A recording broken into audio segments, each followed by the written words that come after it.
Jannat Ul, or the Baqi cemetery, occupies a prominent position in Islamic history as being one of the most important cemeteries within the religion of Islam.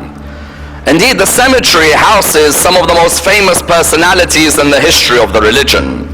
When you look at the list of the names of those who are buried within Jannat Al-Baqi', you find that these are personalities who are revered by each and every school within the religion of Islam.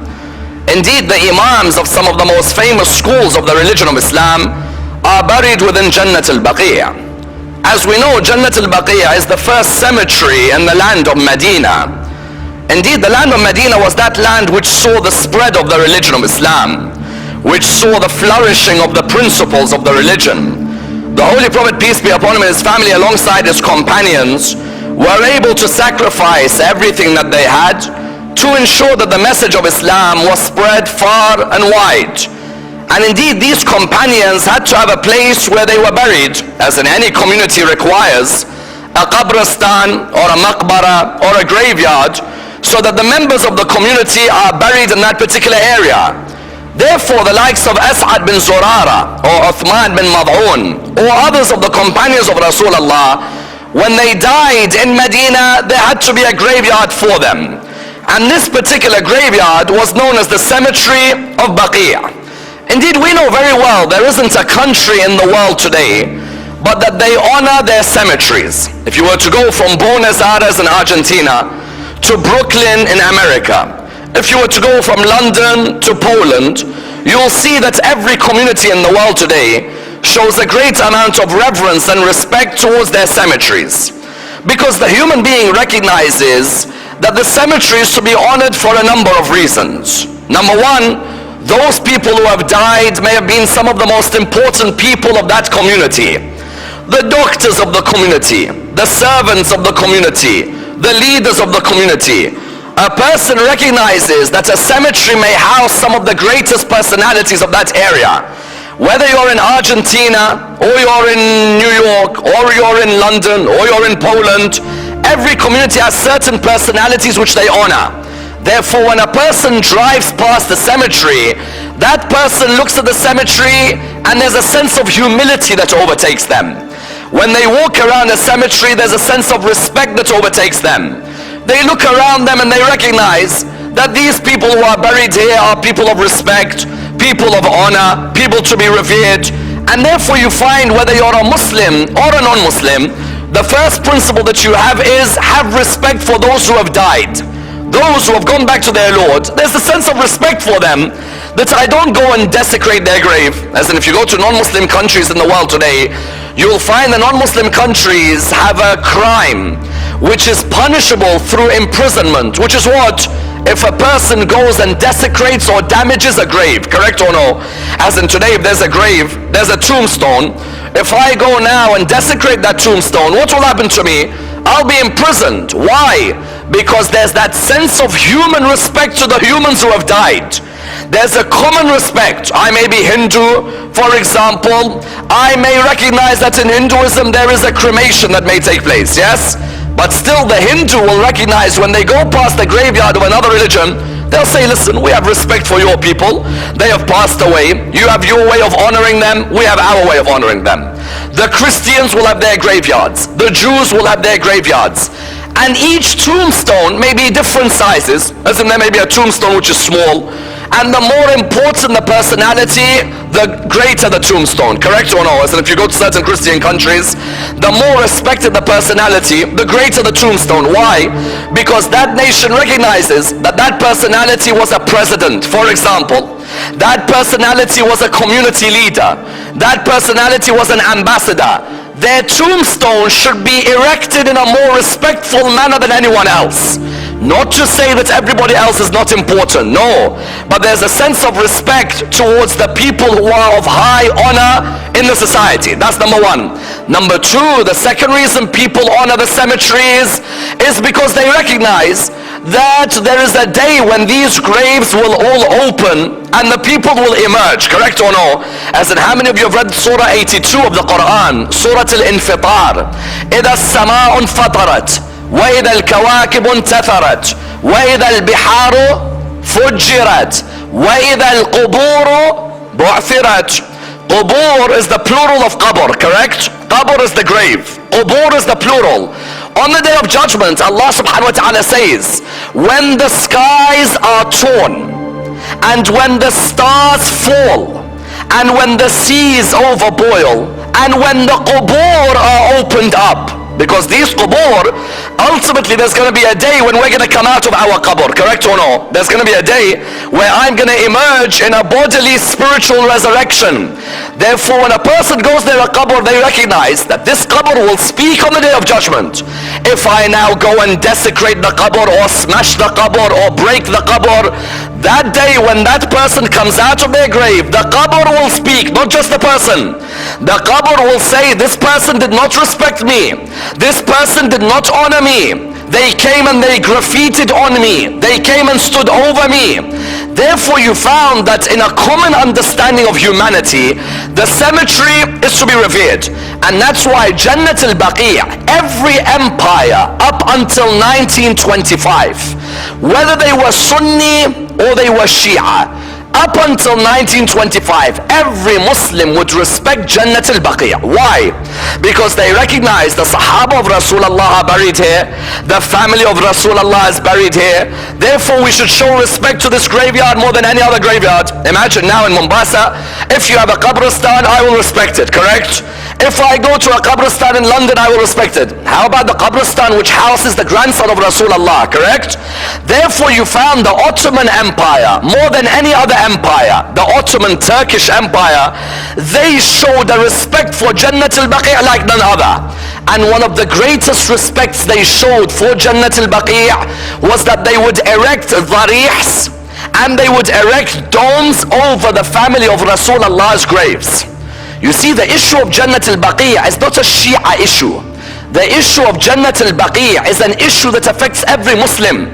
When a person discusses the history and development of Jannat Al-Baqi', it's not just an issue for the Ja'fari, no.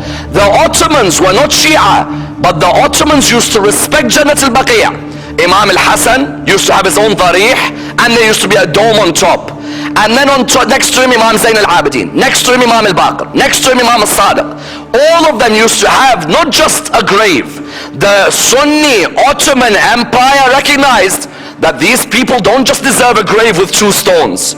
These people deserve an edifice to be erected, because these people are the highest of our community. They are the members of Al Muhammad salawatullah wa salamu alayhima.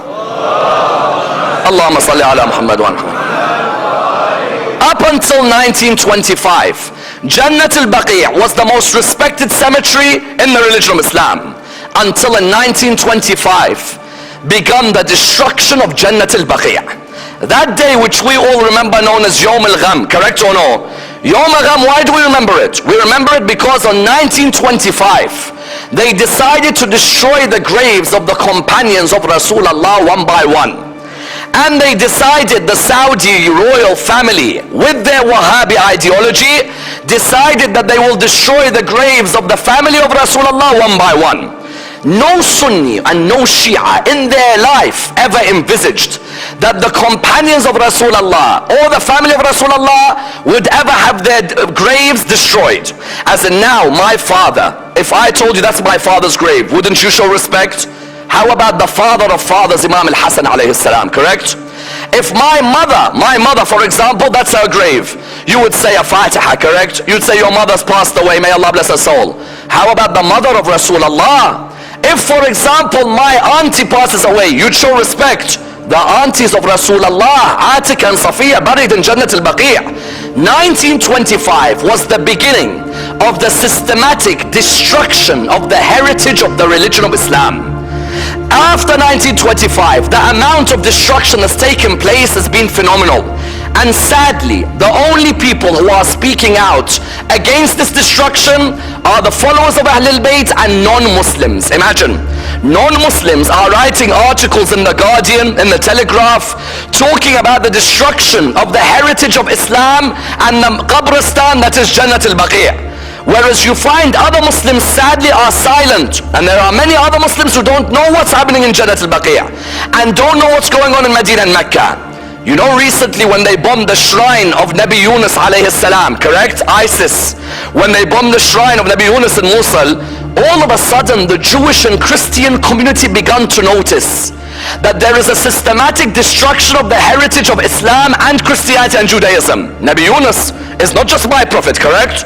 He is a prophet for Christians, he is a prophet for the Jews. You found therefore that they began destroying Nabi Yunus. They destroyed the grave of Hujr bin Adi in Sham. They destroyed the grave of Ammar bin Yasir in Raqqa. One by one, there's a systematic destruction of mine and your history, mine and your heritage.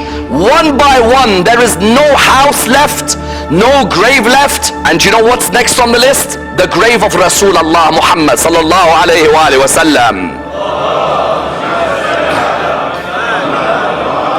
The Holy Prophet's grave is next. They've already made the plans that we're gonna destroy the grave of Rasulullah, but what have they said politically? We're gonna expand the mosque. Yes?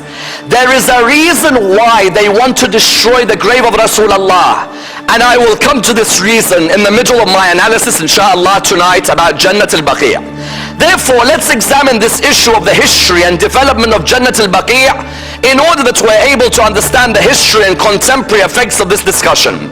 Number one, did Rasulullah order us to visit the Qabristan or no? And what were the benefits of visiting the Qabristan in our life? Number two, are women allowed to go to the Qabristan or not? And what is the opinions of the ulama of Ahlul Bayt?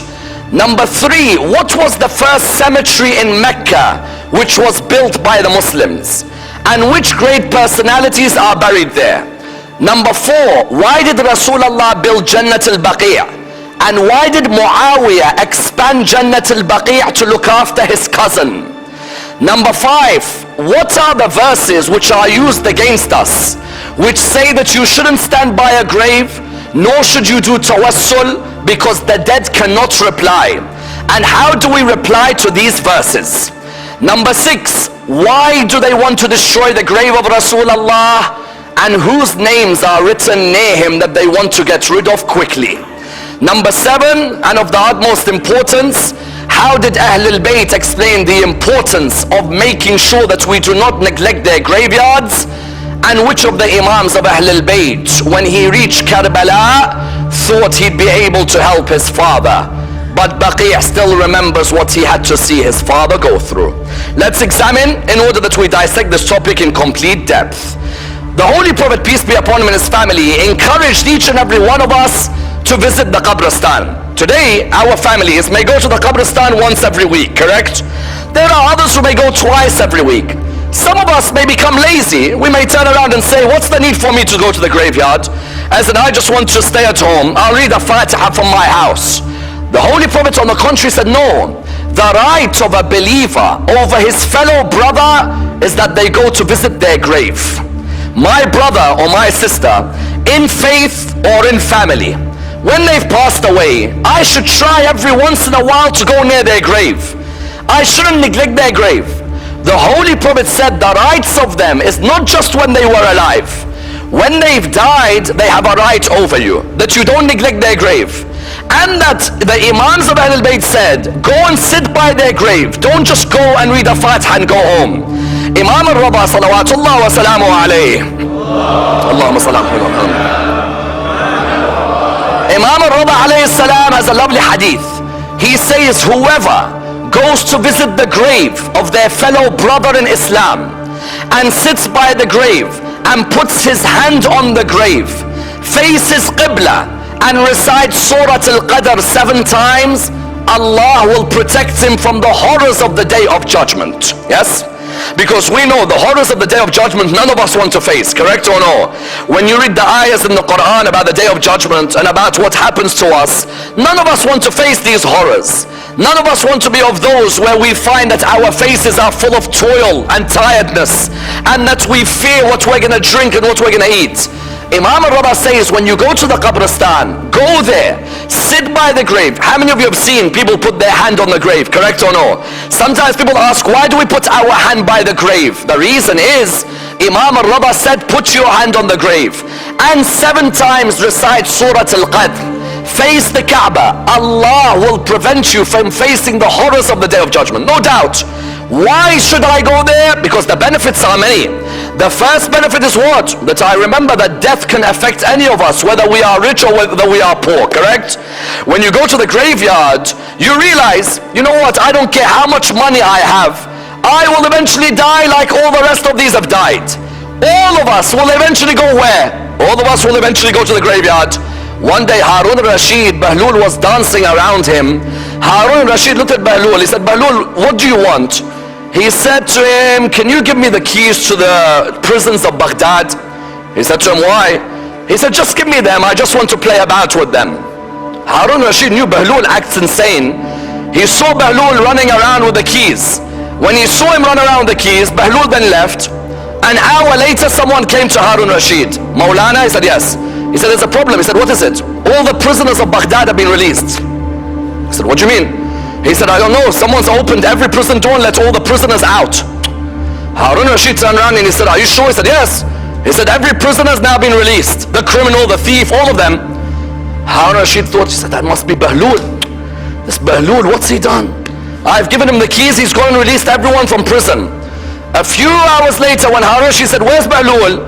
He said, Bahlul is crying and so on. He said, very well. Harun Rashid turned around and he came towards whom? He came towards Bahlul. When he came towards Bahlul, Harun Rashid was where? He was in the graveyard. He said, Bahlul, come meet me here. When Bahlul came to meet him, Bahlul was there, Harun Rashid was in the graveyard. Harun Rashid looked at him and said, Bahlul, why did you do that? He said, I'm sorry, I shouldn't have done that, please forgive me. He said, why did you do that? I gave you the keys not to release all the prisoners. Bahlul said, how will you forgive me? He said, I'll forgive you if you get all the prisoners caught. He said, very well, let's stay in the graveyard because there's a day when they'll all come here. Eventually, all of us are going to come where? All of us will come to the graveyard. You're rich, you're poor, you have 20 cars or you have no car. You have the biggest house or the smallest. Where are you going to end up? The graveyard. The first reason you go to the graveyard is what? The family. Second is to remind yourself death will come at any second. The third is what? So then I reflect if death is going to come any second. What have I given to the religion of Islam? What do I mean? Alexander the Great walks past the graveyard. When he walks past the graveyard, he looks at the tombstones on the graveyard. He sees this one is 3 years old, this one is 5 years old, this one's 3 years old, this one's 4 years old. He comes to the head of the graveyard. He says, Salaam alaikum, alaikum salam. He says to him, excuse me, can I ask you a question? He said, yes. He said, you have a lot of kids who die here? He said, no. He said, everyone on their tombstone is 3 and 4. He said, yes, you're right. He said, so you must have lots of children who die. He said, no.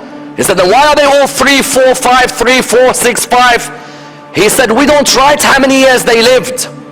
We write how many years they truly served Allah subhanahu wa ta'ala. There are many of us who have lived and lived. Not once have we tried to serve Allah subhanahu wa ta'ala. There are some 50 years he lives on this earth, no hajj, no ziyarah, laziness to the embodiment of laziness.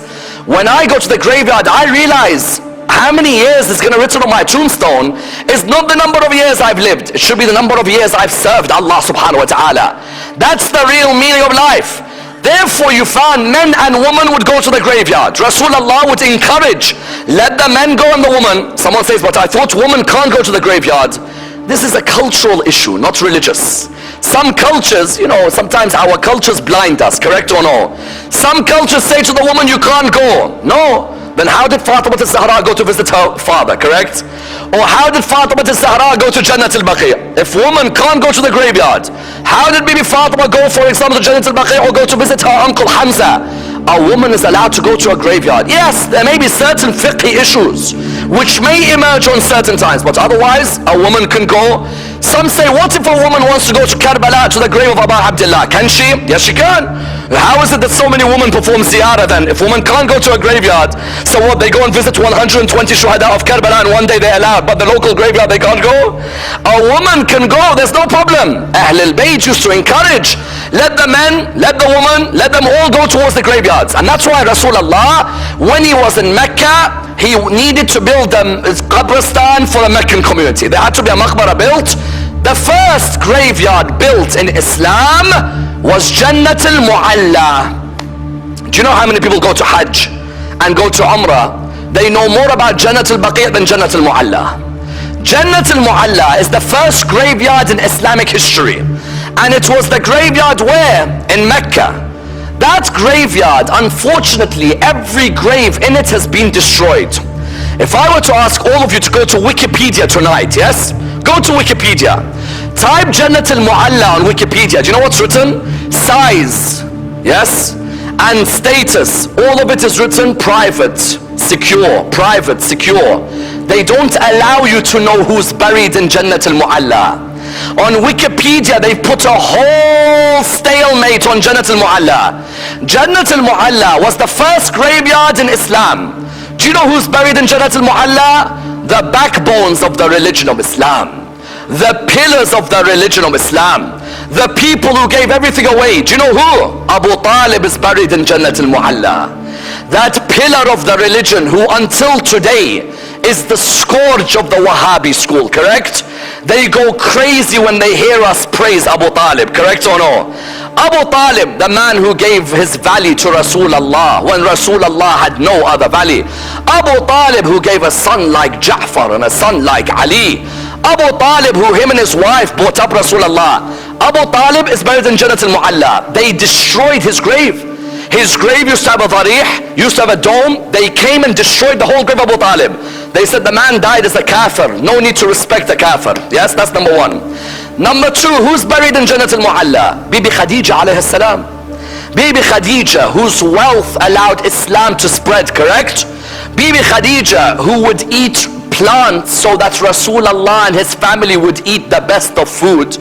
Bibi Khadija dies where? She dies in a state of poverty, and she's buried in Jannat Al-Mu'alla. They destroyed her grave. Amina, the mother of Rasulullah, where's she buried? Jannat Al-Mu'alla. They destroyed her grave.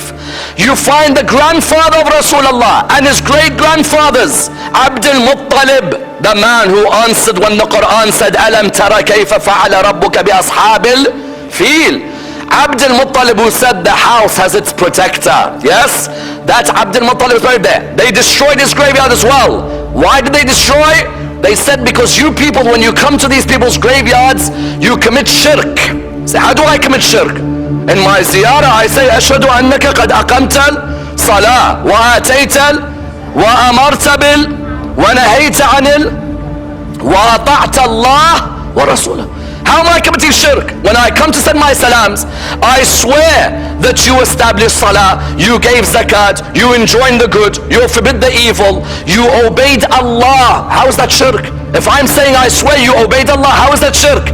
They say you can't come and use these people in Jannat Al-Mu'alla for wasila. You can't. We say why? Say because you're not allowed to use someone to get to Allah subhanahu wa ta'ala. Quran Surah 5 verse 35. Ya ayyuhalladhina amanu taqullaha wabtaghu ilayhi alwasila. O you who believe, be conscious of Allah and seek a wasila to reach Allah. As in those of you who are in debates about tawassul, this is the best ayah for tawassul.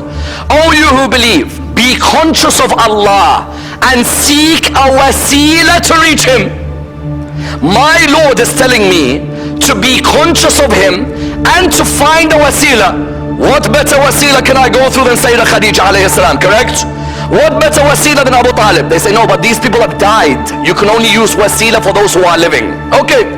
Does not the Quran say وَلَا تَحْسَبَنَّ الَّذِينَ قُتِلُوا فِي سَبِيلِ اللَّهِ أَمْوَاتًا بَلْ أَحْيَاءً. Do not count those who have died in the way of Allah as being dead. Rather they are alive. Tell me, did anyone die in the way of Allah like Sayyidah Khadija alayhi salam or no? Did anyone die in the way of Allah like Abdul Muttalib or no? Every time they throw an ayah at you, you can throw an ayah back. One of them came to me when I was there. He said to me, what's this, you Shia? All you ever do is come near these graves and you want to build them and you commit shirk. I said, how am I committed shirk? They said, you can only ask Allah. I said, why does Yusuf not ask Allah when he needs to cure his dad's eyesight? Yaqub, when he was blind, how was he cured?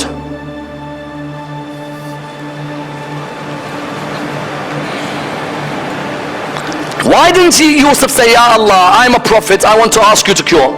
Why doesn't Yaqub say, Ya Allah, I'm a prophet? Why does Yusuf say, take my shirt and put it on my dad's eyes, his eyesight will come back? If the shirt of a prophet like Yusuf is able to cure the blindness, then I can't rub my shirt on the grave of a prophet like Muhammad sallallahu alayhi wa sallam. Allahumma salli ala Muhammad wa ala. Therefore, it's vital that we use the ayah of wasila. If they tell us, why are you in Jannat al-Mu'alla? Or we use the ayah that the dead are actually alive who die in the way of Allah. Or that we use the example of Nabi Yusuf alayhi salam. And that's why you found that after Jannat al-Mu'alla, when Rasulullah left Mecca, he needed to build a new qabristan. Which one did he build? When they built Masjid al-Nabawi, he bought the land from Masjid al-Nabawi, the land of it, he bought from 2 orphans. The people there said, Ya Rasulullah, you don't need to buy it off them. We'll be able to scam it for you. Yes? Muslims, nothing changes. Who does it belong to? Orphans. Let the government put it under the table for me, and I'll look after it. Correct? It's always been the same. Rasulullah from day one said, I don't care. Those orphans get their money. Don't tell me you've got people in the government who can look after my land. The orphan, I want him to get his money. He bought the piece of land, and outside of Masjid al-Nabawi there was a big area of trees. The trees used to be called the Lyceum Shawi tree. In Arabic they used to call the area Baqi al-Gharqad. Yes? The Gharqad tree was a Lyceum Shawi tree. It was a big piece of land. Rasulullah straight away said, let's build a qabristan here. And the qabristan has to be in the middle of the city. Please understand this point. Islamic architecture, there's a law. A qabristan cannot be on the outskirts of a city. It has to be in the middle. Why? Because every day on your way to work, you remember where you'll eventually end up. Islam is the only religion where it has laws of architecture, where a qabristan has to be on the middle of the city. You cannot have a qabristan on the outskirts. If you do, you see many of the countries in the world today, have you noticed? When you ask them in the Western world, where's the graveyard? They say it's about an hour away. Why? Why don't you put a graveyard right next to 5th Avenue, Central Park in Manhattan?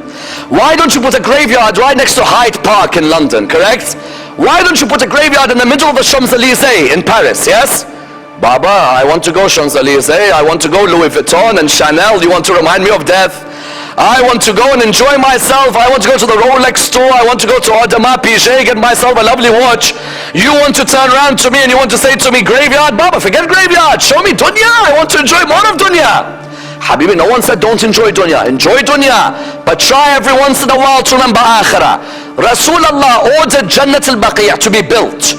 They cut down the trees, and there were still some trees which were there, and they decided that they were going to build what? They were going to build that graveyard. The first person to be buried of the Ansar was As'ad bin Zurara. As'ad bin Zurara was one of the Ansar of Medina who had invited Rasulullah from Mecca to Medina. He got buried there. The first of the Muhajirun, Muhajir means someone who left his land to come to another land, was Uthman bin Mad'un. How many of you have heard that Imam Ali ibn Abi Talib has a son called Uthman, correct or no? Many people come to me and they ask me, why does Imam Ali ibn Abi Talib have a son called Uthman? Imam Ali ibn Abi Talib was asked, why do you have a son called Uthman? He replied, I named him after Uthman bin Mad'un. Uthman bin Mad'un was the 14th convert to the religion of Islam. He was the first of the Muhajirun to die, and the first of the Ansar was As'ad bin Zurara. The first child of Rasulullah, narrations differ as to who the first child was who died there, but you find Ruqayya, the daughter of Rasulullah, she was buried there, and then the Muslims all had their qabristan. Do you know over 7,000 companions of Rasulullah are buried in Jannat al-Baqi'? 7,000, because you know when you have Badr, Uhud, Khandaq, Khaybar, these battles have many shuhada. Some of the shuhada remain where they were killed. Other shuhada would be brought where? To Jannat al-Baqi'. Rasulullah himself would love to go to Jannat al-Baqi'. Aisha narrates, the wife of Rasulullah, she says one day in the middle of the night he left. I was wondering where's he going, so I thought let me go and spy on him. Let me go and spy to see where he's going. Yes, because naturally you would want to spy on Rasulullah.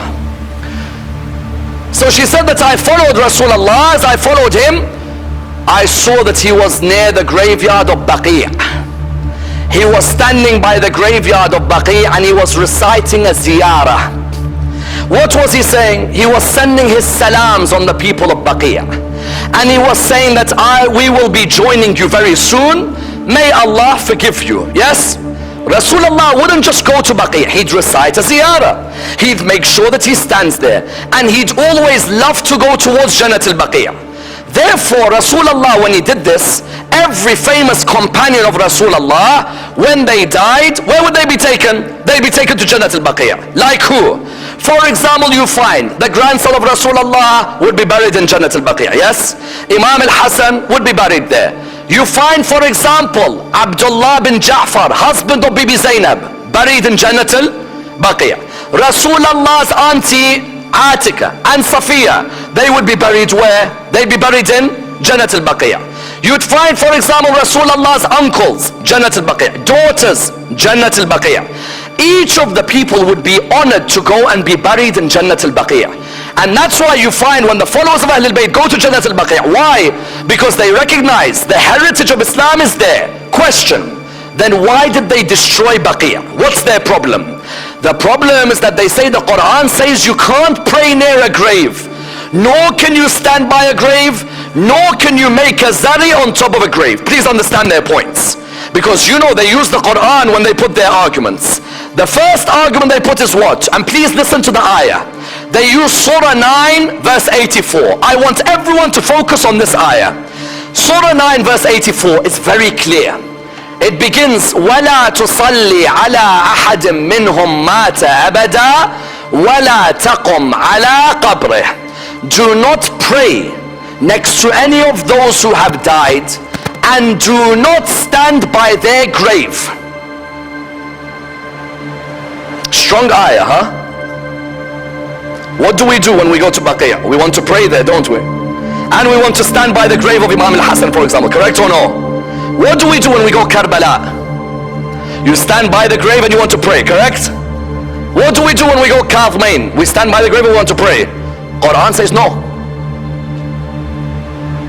Quran says وَلَا تُصَلِّ عَلَىٰ أَحَدٍ مِّنْهُمْ مَاتَ أَبَدًا وَلَا تَقُمْ عَلَىٰ قَبْرِهِ.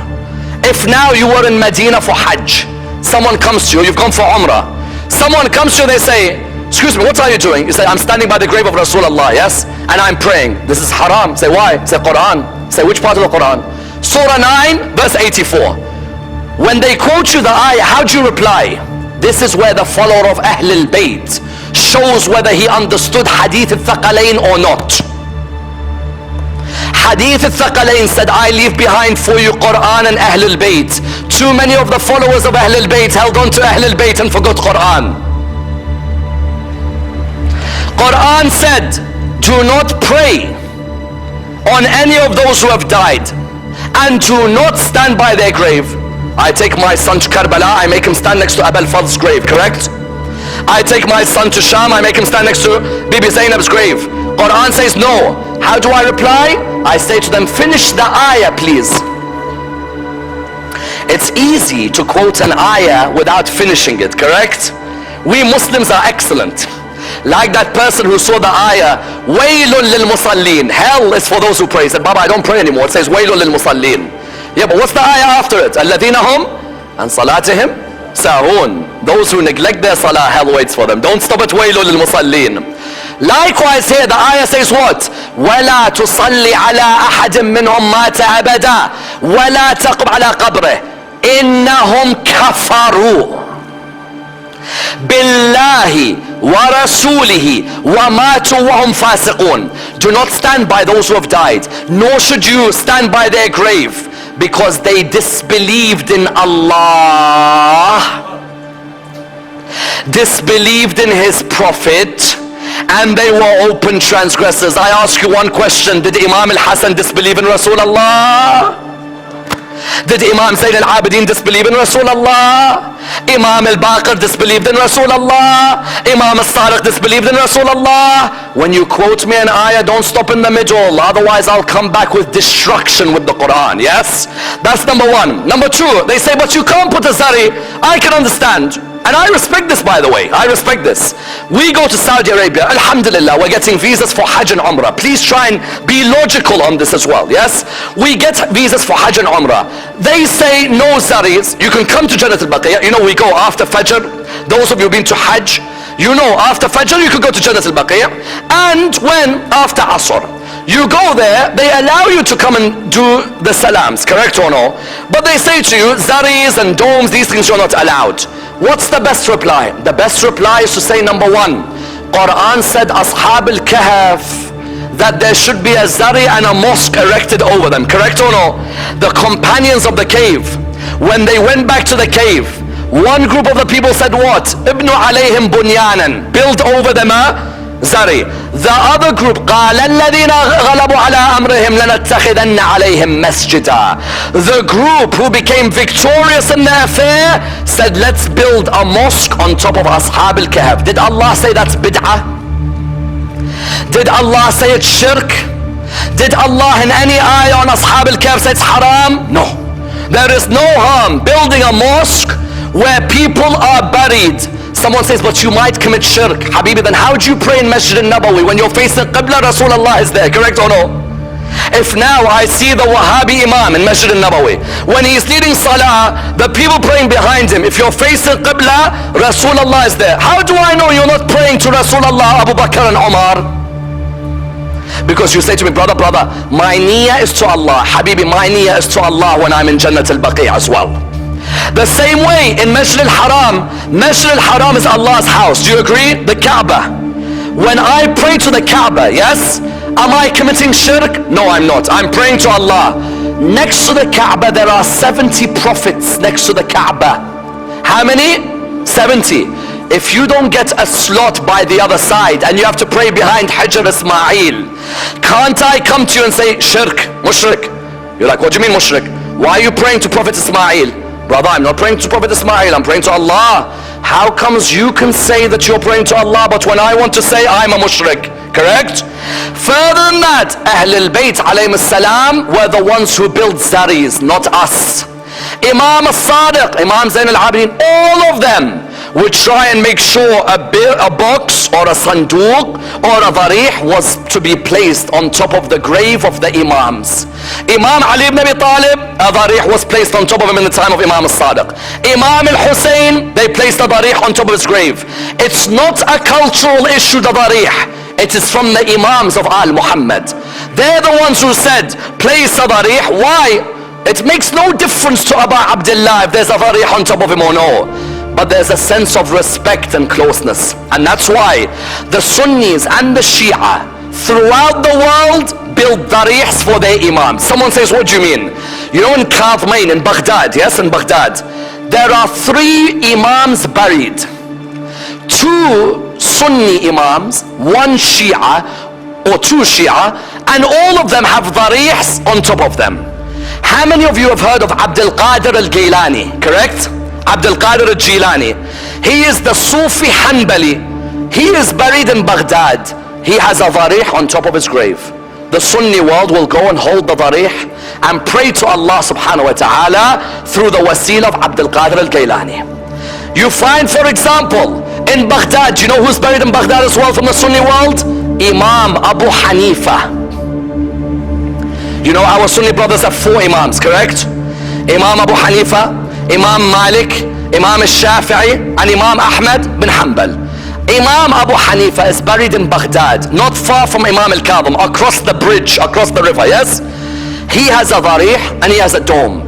In the Sunni world, there was never a problem with darihs.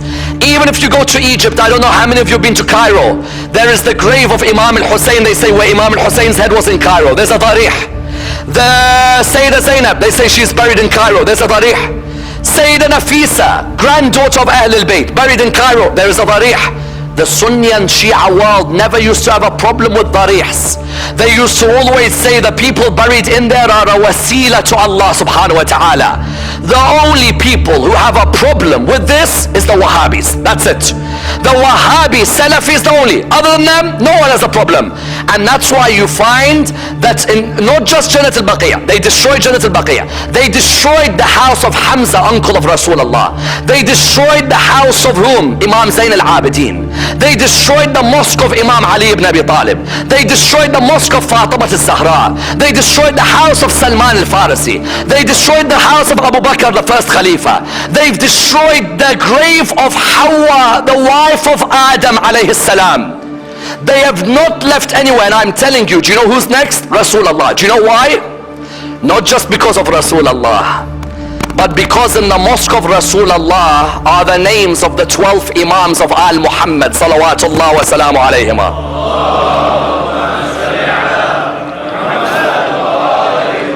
Someone says that's impossible. Go to Medina tomorrow. I will take you. Come with me to Medina.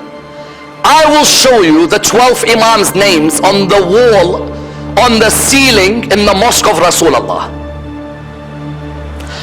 The Ottomans used to love the Imams and they used to love the Sahaba. So they said, we're going to put all of their names. So you will see Ali ibn Abi Talib, Al-Hassan bin Ali, Al-Hussein. Then there's a gap, there's a few Sahaba. Then after that, Ali ibn Al-Hussein, Muhammad bin Ali, Ja'far ibn Muhammad, Musa ibn Ja'far, Ali ibn Musa. Then there's another gap, Muhammad bin Ali, Ali ibn Muhammad, Al-Hassan bin Ali. Then in 2002, I remember until today, next to Hassan bin Ali, it was written Muhammad al-Mahdi living, Hay. The first thing they did was rub the Hay and write radiyallahu anh next to him. Doesn't matter, you've named my 12 Imams, I'm very happy. They put the names of the Imams, the Ottomans. They want to destroy Rasulullah's mosque. They say we want to expand. No, they want to delete these 12 names as quick as possible from Medina. Because the moment the people see the order of those 12, they realize who Rasulullah meant when he said there will be 12 khulafa after me. Therefore their next aim is what? Make sure that we destroy the mosque of Rasulullah. And you think they have respect for Abu Bakr and Umar? I guarantee you they don't mind destroying Abu Bakr's grave, Umar's grave, Rasulullah's grave. They'll destroy all of them one by one. To the extent one of their ulama says, my walking stick is of more value to me than Muhammad. My walking stick helps me. Muhammad's a dead body under the ground. And that's why you find the Ahl al-Bayt alayhim salam stressing, make sure you look after your qabristans and make sure you look after where we are buried, correct?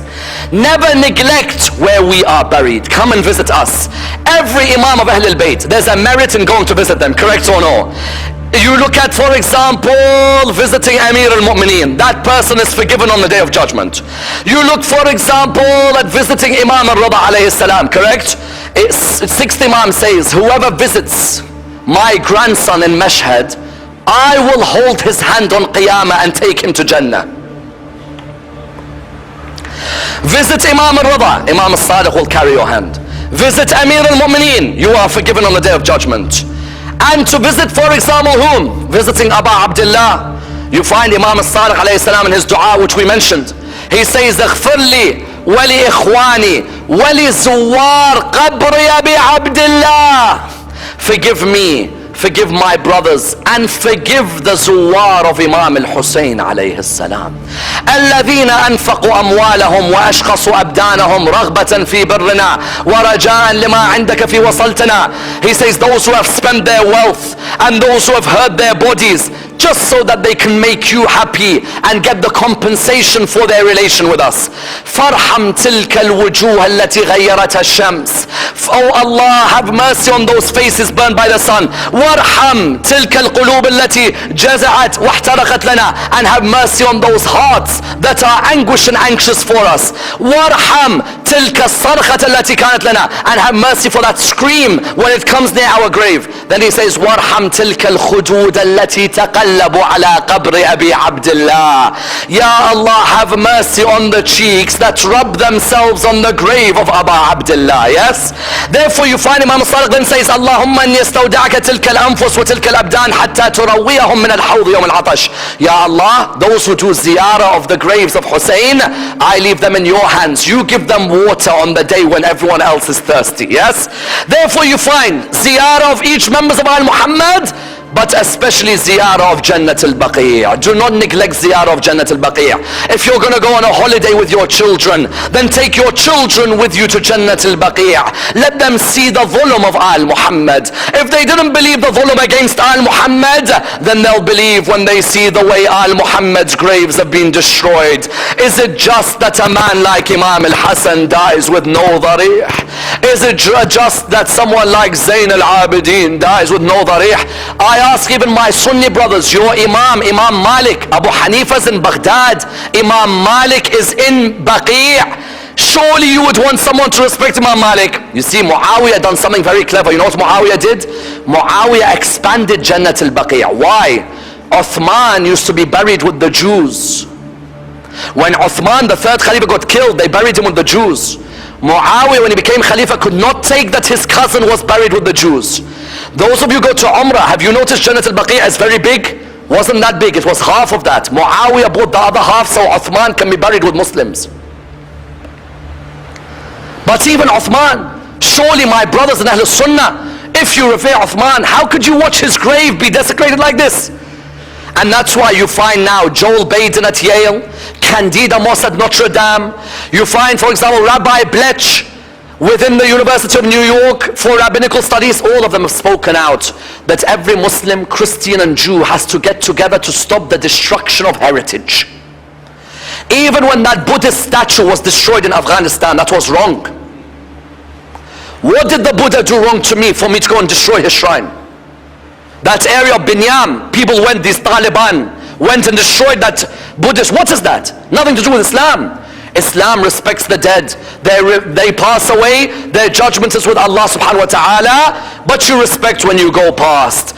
And that's why the tragedy of tragedies is when you look at that Baqi' cemetery, yes, and you look at who's buried within there, and you remember them one by one. Wallah, those of you who've stood at Jannat Al-Baqi', I'm sure you felt the tears as they trickled down your cheeks. When you walk in and to your left you see Al-Baneen alone. If ever you are in trouble in anything in your life, recite a Fatiha for Al-Baneen.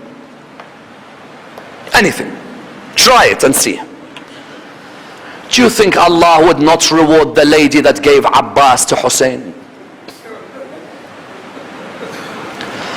You know, after Abu Abdullah died, she would go to Jannat Al-Baqi'. She used to make 5 houses in Baqi'.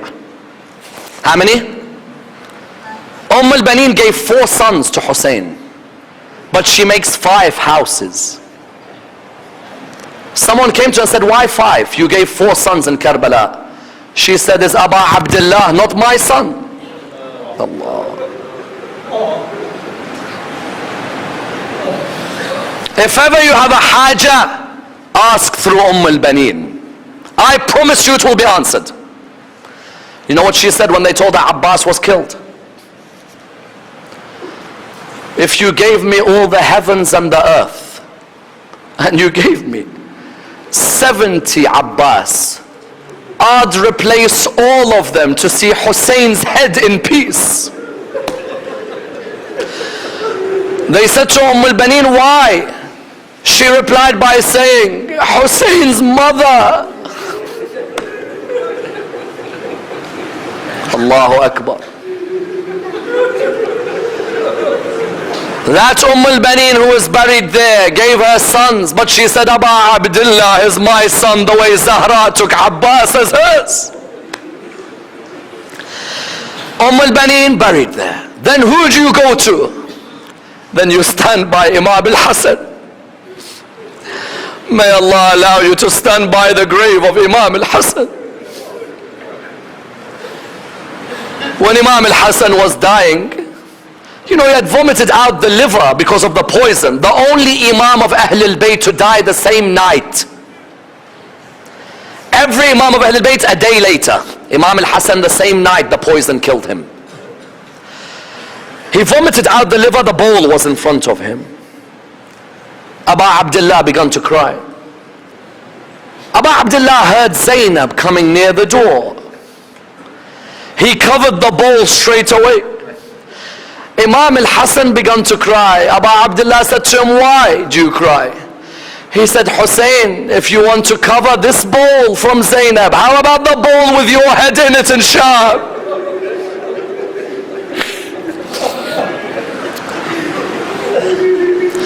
But on this, the night that we remember the arrival of Karbala, there was one son of Abu Abdullah who arrived to Karbala, yes? Thinking he'd be able to help his father. But his illness didn't allow him to stand with his father. Zayn al-Abidin, buried in Jannat Ul. After Karbala, for years he had to remember what happened to Abu Abdullah. How I wish I was in Baqi next to Imam Zayn al-Abidin right now. And that's why Imam Zayn al-Abidin would remember the 10th of Muharram every day in his life. If he went past the graveyard, he would see the man burying the graves, burying the bodies. He would come to him, he'd say to him, oh man, when I die, will you bury my body? The man would reply to him, yes, of course, you are the grandson of Rasulullah.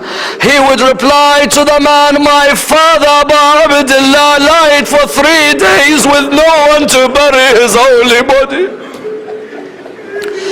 When he would come near a butcher, he would see the butcher. He would see the butcher about to slaughter a sheep. He would come to me and say, oh butcher, may I ask you, do you give water to the sheep before you kill it? He said, yes, oh grandson of Rasulullah. Every creation deserves water before it dies. He said to him, oh man, my father died and no one quenched his thirst when he died on the plains of Karbala. May Allah bless all of your tears. And that's why I'm now going to put Imam al-Baqir and Imam Zayn al-Abidin together, yes? Imam al-Baqir narrates, he says, when the poison overtook the body of my father Zayn al-Abidin, he said the poison overtook his body, was in his last moments. He said he was lying on his bed. He said when that poison overtook him, I could see he was in pain. So he said, I came to my father's body, I hugged his chest. Normally when your father is in pain, what would you do? You'd come and hug his chest, correct? He said, I came to hug his chest. He said, as soon as I hugged his chest, my father cried in a way I've never seen him cry. He said, I looked towards him. I said, Father, why do you cry? In a moment you'll see Rasulullah. In a moment you'll see Fatima al-Zahra. In a moment you'll see Imam Amir al-Mu'mineen. In a moment you'll see Imam al-Hassan.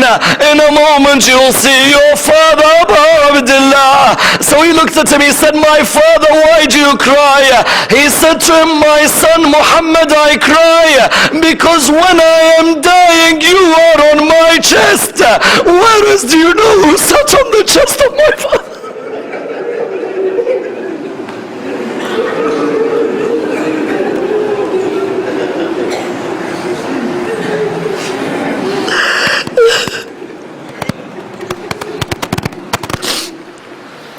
Whereas do you know who sat on the chest of my father Abu Abdullah? I had to see Shimmer sitting on the chest of my father.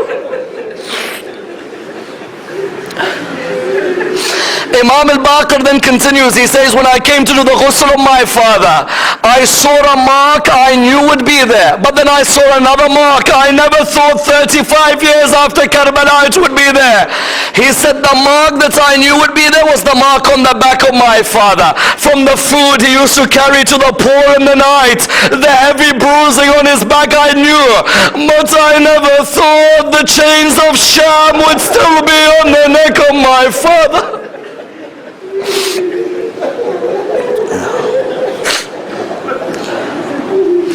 إنا لله وإنا إليه راجعون وسيعلم الذين ظلموا أي منقلب ينقلبون واللعنة الدائمة على القوم الظالمين.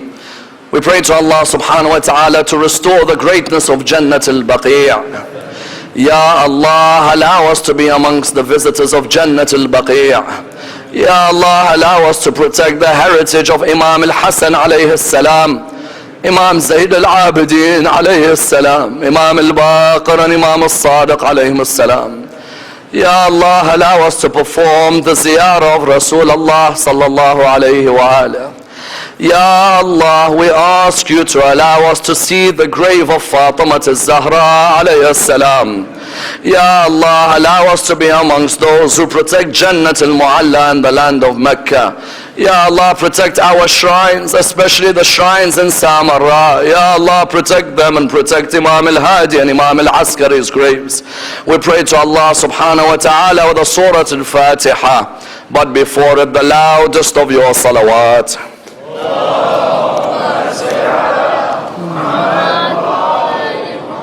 Bismillah. Thursday.